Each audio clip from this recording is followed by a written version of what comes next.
నమస్కారం. News plus టీవీకి స్వాగతం. నేను మీ విజయదాస్. అధ్యక్ష, ఇందాక గౌరవ శాసనసభ్యులు కామినేని శ్రీనివాసరావు మాడుతూ అప్పుడు అందరూ ఇండస్ట్రీ కలవడానికి వెళ్ళినప్పుడు సైకో గారిని చిరంజీవి గారు గట్టిగా అడిగితే అప్పుడు ఈయన వచ్చాడంది అబద్ధం. గట్టిగా ఎవడు అడగలేదు అక్కడ.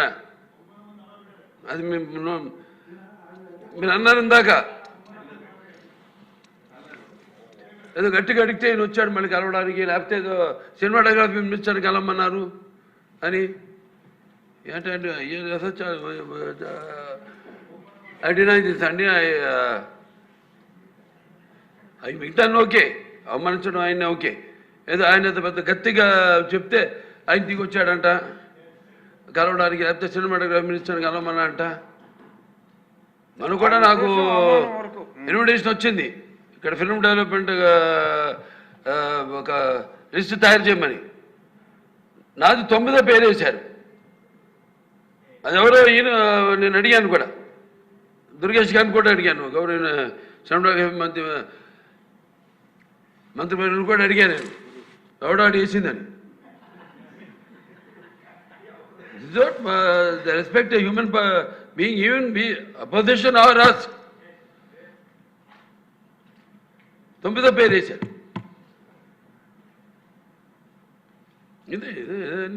అదేదో గట్టిగా ఎవడు అడిగాడు, గట్టిగా అడిగితే పంపించారు లోపలికి, వచ్చాడు ఈడు కలవడానికి. Sorry, I want to clarify this. No, very good, sir. Nonsense.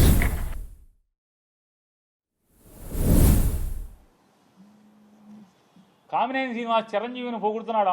ఆకాశానికి చెబుతున్నాడు చిరంజీవి ముఖ్యమంత్రిని రంకెలేస్తే జగన్ బయటికి పరిగెత్తుకొచ్చాడు అని ఆకాశాన్ని లేపితే ఈయన ఉండబట్టలేకపోయాడు. లేచిపోయి వెంటనే కామినేని శ్రీనివాస్ గారు సైకో అప్పుడు వచ్చారు కదా సినిమా వాళ్ళు అది ఇదని. సాక్షాత్తు బాలకృష్ణ నాతో ఫోన్లో మాట్లాడాడు,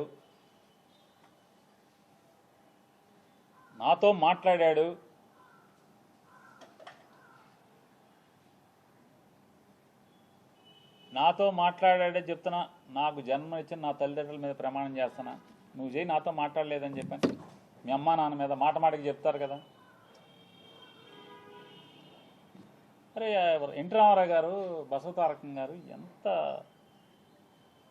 క్యారెక్టర్ ఉన్నవాళ్ళు, ఎంత సంస్కారవంతంగా బతికారు వాళ్ళు, ఎంత సంస్కారవంతంగా బతికారు. వాళ్ళ కడుపున పుట్టి ఈ రకమైనటువంటి నీచపు మాటల అసెంబ్లీలో. పోనీ ఎక్కడో అక్కడ కూర్చుని చీకట్లో ముందేస్తా మాట్లాడామంటే అది వేరు. ఎవడో వీడియో తీసే ఫోన్లో తీసేశాడు, బయట పెట్టేశాడంటే అర్థం ఉంది. అసెంబ్లీలో మాట్లాడతారు. నన్ను అడిగావు బాలకృష్ణ, నన్ను అడిగావు ఫోన్ చేసి, జగన్మోహన్ రెడ్డి గారితో అపాయింట్మెంట్ ఇచ్చు నేను వచ్చి కలుస్తానని చెప్పాను. అఖండ సినిమా కోసం మిరియాల రవీందర్ రెడ్డి ఆయన ఎవరో ఉన్నాడు, నా దగ్గరికి వచ్చాడు. నన్ను అడిగి 10 మందితో మాట్లాడించి అపాయింట్మెంట్ తీసుకుని నా దగ్గరికి వచ్చాడు. సార్ మా హీరో గారు మాట్లాడుతా అంటున్నారు, కొద్దిగా మాట్లాడండి సార్ అన్నాడు. మీకు అభ్యంతరం అన్న, నాకే అభ్యంతరం లేదు, మాట్లాడండి, నేను మంత్రిని, మాట్లాడాలి, బాధ్యత, మాట్లాడించండి అని మాట్లాడావు. జగన్మోహన్ రెడ్డి గారు ఎట్లా ప్రవర్తించాడు నేను వెళ్ళి అడిగితే, సార్ బాలకృష్ణ ఫోన్ చేశాడు సార్, వస్తాడంటే మిమ్మల్ని కలుస్తా అంటే కొద్దిగా అపాయింట్మెంట్ ఇవ్వండి అని అడిగాను. ఏ బాలకృష్ణ? చంద్రబాబు నాయుడు బామ్మర్ది. అవునండి, ఆయన బామ్మర్ది. మన దగ్గరికి ఎందుకు, ఏం పని ఏంటి అంటాను. అఖండ సినిమాకి లీనియంట్గా ఉండాలంట. వాళ్ళు బ్లాక్లో అమ్ముకుంటారు టికెట్లు, ఎక్కువ షోలు వేసుకుంటారు, బాగా సినిమాకి ఎక్కువ ఖర్చు అయిందంట. మామూలుగా బడ్జెట్ 45 కోట్లు ఎంతో అనుకుంటే అది ఆ డైరెక్టర్ వల్ల అంటే ఎక్కువగా అమ్మారని చెప్పని రేట్లు ఎక్కువగా అమ్మారంట. ఎక్కువగా అమ్మటం వల్ల దాన్ని 70 కోట్లకి తీశారంట. కాబట్టి అమ్మపోతే సినిమా బాగా తీసాం, బాగా వచ్చింది, మంచి సినిమా తీశాను, కాబట్టి చూడండి పొమ్మని అడుగుతున్నాడండి. సరే ఏదో మాట్లాడేది సరే వాళ్ళకి ఏమైనా సాయం కావాలంటే చేసి పెట్టని చెప్పారు. అంత హుందాగా ప్రవర్తించినటువంటి జగన్మోహన్ రెడ్డి గారి గురించి మాట్లాడే భాష. వాళ్ళ తండ్రి గారు ఏం చేశాడు మీకు సాయం తెలీదా? యావజ్జీవ కారాగారం అనుభవించాల్సినోడు కదా. జీవితంలో మర్చిపోతాడు ఎవడన్నా? మనిషి జన్మెత్తినోడు చిన్న సాయం చేస్తే ఎవరు కూడా మర్చిపోరు. అట్లాంటిది ఏమవ్వాలి? ఏం చేశారు? కొడుకు సాయం చేశాడా తెలీదా? చేశాడు కదా.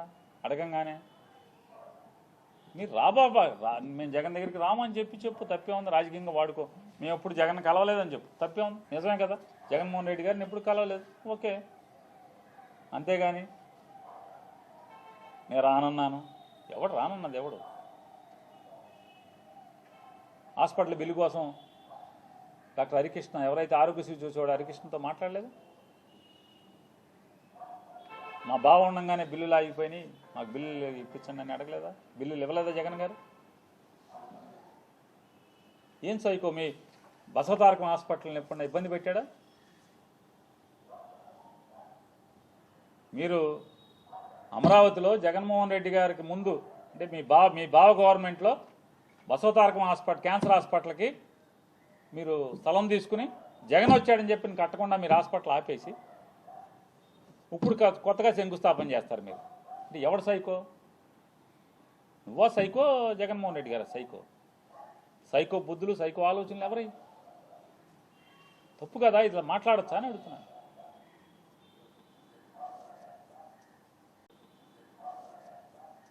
ఇప్పుడు మీకు చిరంజీవి గారు అంటే పడదు, ఈర్ష్య ఉంది.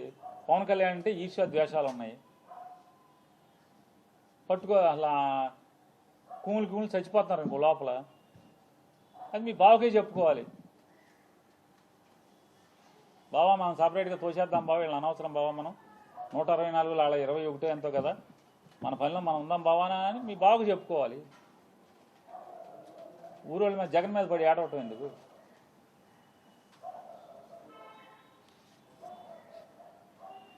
నిజంగానే ఈ కామినేని శ్రీనివాసు ఇట్లాంటి అవాకులు చవాకులు, తప్పుడు మాటలు, నిజంగా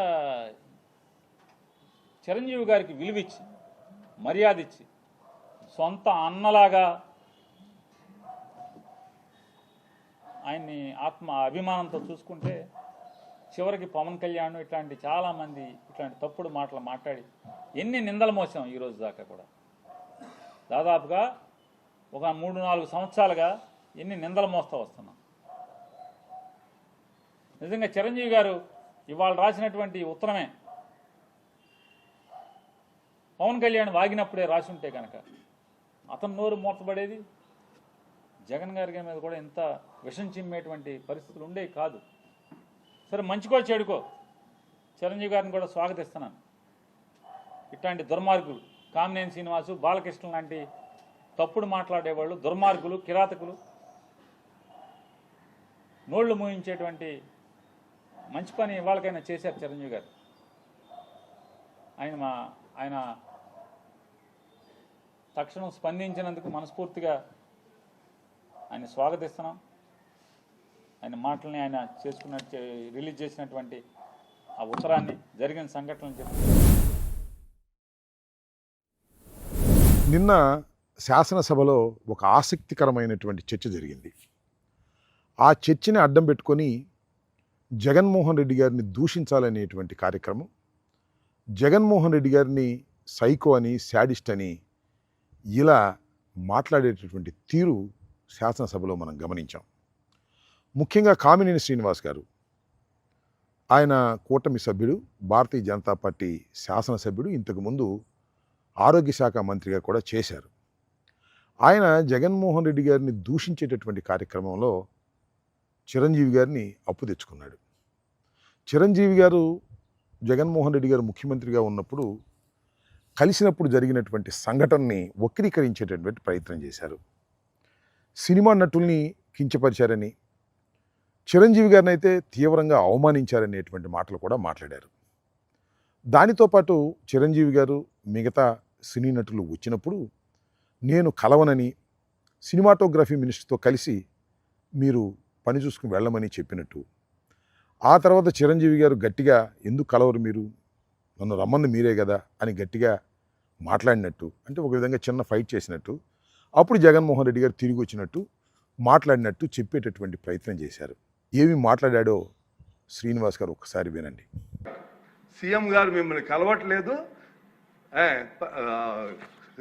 సినిమాటోగ్రఫీ మంత్రి వచ్చి మీకు చెప్తారన్నారు. అప్పుడు చిరంజీవి గారు కొంచెం గట్టిగానే ఏంటి మీరు పిలిస్తే మేము వీళ్ళందరినీ తీసుకొస్తే ఆయన రానంటారంటే వచ్చారు.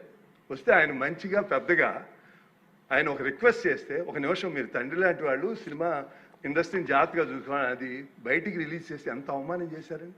ఇంతకన్నా సాడిస్ట్ మెంటాలిటీకి ఇంకేం ఎగ్జాంపుల్ కావాలి. శ్రీనివాస్ గారు మాట్లాడినటువంటి మాట, శ్రీనివాస్ గారు మాట్లాడంగానే సభలో ఉన్నటువంటి ఒక ప్రముఖ సినిమా నటుడు బాలకృష్ణ గారు, శాసనసభ్యులు కూడా, ఆయన రియాక్షన్ మనం ఇక్కడ గమనించాలి.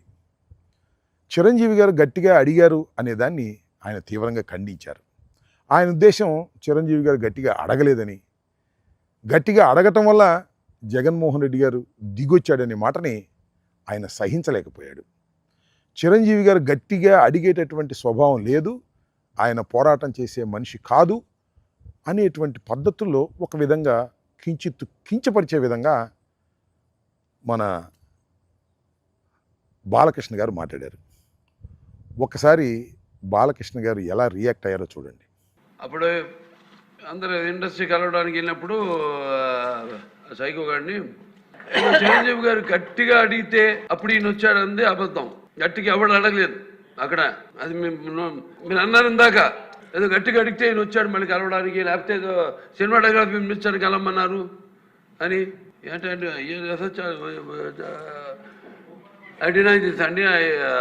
అవి మిగతాన్ని ఓకే, అవమానించడం ఆయన ఓకే, ఏదో ఆయన పెద్ద గట్టిగా చెప్తే ఆయన దిగి వచ్చాడంట కలవడానికి, లేకపోతే సినిమాటోగ్రఫీ మినిస్టర్ని కలవమన్నారంట. మనం కూడా నాకు ఇన్విటేషన్ వచ్చింది ఇక్కడ ఫిల్మ్ డెవలప్మెంట్ అని. బహుశా ఆయన మరి ఏమన్నా మ్యాన్షన్ హౌస్ 2 మింగి వచ్చాడేమో మరి నాకు తెలియదు. చాలా దౌర్భాగ్యంగా శాసనసభలో ఆ విధంగా ఎవరు మాట్లాడరు, బయట కూడా ఆ విధంగా మాట్లాడరు.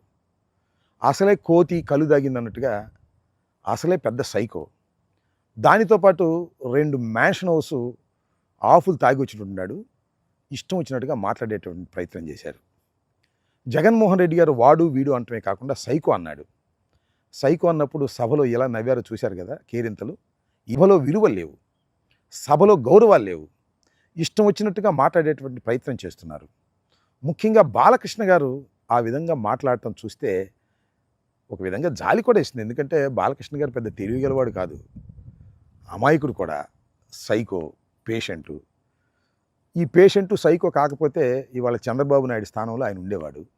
సరే, ఆయనకేదో ఒక శాసనసభ్యత్వాన్ని ఇచ్చి బావగారు గౌరవిస్తున్నాడు, దాంతోనే సంతోషపడుతున్నాడు. వాళ్ళ అల్లుడేమో కాబోయే ముఖ్యమంత్రి అనేటువంటి ఉద్దేశంతో ప్రవర్తన చేస్తున్నాడు కాబట్టి ఆయన సర్దుకుని సినిమా షూటింగులు లేకపోతే మ్యాన్షన్ హౌస్తో కాలం గడిపేటటువంటి పద్ధతుల్లో ఉన్నాడు. ఆయన జగన్మోహన్ రెడ్డి గారిని, మాజీ ముఖ్యమంత్రిని వాడు వీడు సైకో అని శాసనసభలో అంటే నాకు అర్థం కాల. ఎక్కడికి పోతుంది రాష్ట్రం, ఎక్కడ పోతుంది తెలుగుదేశం?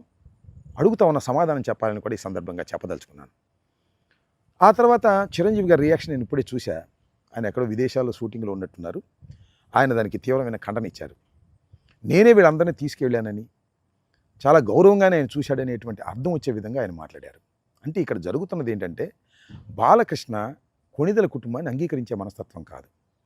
వారు పైకి ఎదుగుతున్నారు అంటే బాలకృష్ణ కానీ, బాలకృష్ణ అభిమానులు కానీ, కుటుంబం కానీ వెనక్కు లాగే తత్వం ఉందనేది అనాదిగా వస్తున్నటువంటి ఆలోచన. అది కొత్తగా నేను చెప్పాల్సిన అవసరం లేదు. కాకపోతే ఈ మధ్యన కూటమిగా ఏర్పడ్డారు కాబట్టి చంద్రబాబు నాయుడు గారు పవన్ కళ్యాణ్ని వాడుకునే పద్ధతుల్లో, చిరంజీవి గారిని వాడుకునే పద్ధతుల్లో ఉన్నారు కాబట్టి గౌరవం ఇస్తున్నట్టుగా నటిస్తున్నారు. సందర్భం వచ్చినప్పుడు గౌరవాలన్నీ పక్కన పెట్టి తమ స్వార్థాన్ని చూసుకునేటటువంటి మనస్తత్వం కలిగిన వారు నారా కుటుంబం, అదేవిధంగా బాలకృష్ణ కుటుంబం, నందమూరి కుటుంబం కూడా అనే విషయాన్ని దయచేసి గమనించాలని మనవి చేస్తున్నాం. ఈ విధంగా శాసనసభలో అసందర్భంగా చర్చ తీసుకొచ్చి కామినేని శ్రీనివాస్ గారు కానీ, బాలకృష్ణ గారు కానీ ఈ విధంగా మాట్లాడడం అనేది సభా మర్యాదలకు భిన్నమైంది. దాంతోపాటు ఆ పైన కూర్చున్న ఆయన కూడా మీకు తెలుసు కదా, జగన్మోహన్ రెడ్డి గారిని ఏ రకంగా దూషిస్తే బాగుంటుందని ఆలోచించేవాడు, ఆనందపడేవాడు. ఇది సభ జరుగుతున్నటువంటి తీరు. ఈ సభని ఏమనాలి అని అడుగుతా ఉన్నా. చంద్రబాబు నాయుడు గారు సభ కౌరవ సభ అన్నాడు అప్పుడు. మరి ఇవాళ జరుగుతుంది ఏ సభ? ఇది రాక్షస సభ కాదా అని నేను అడుగుతా ఉన్నా.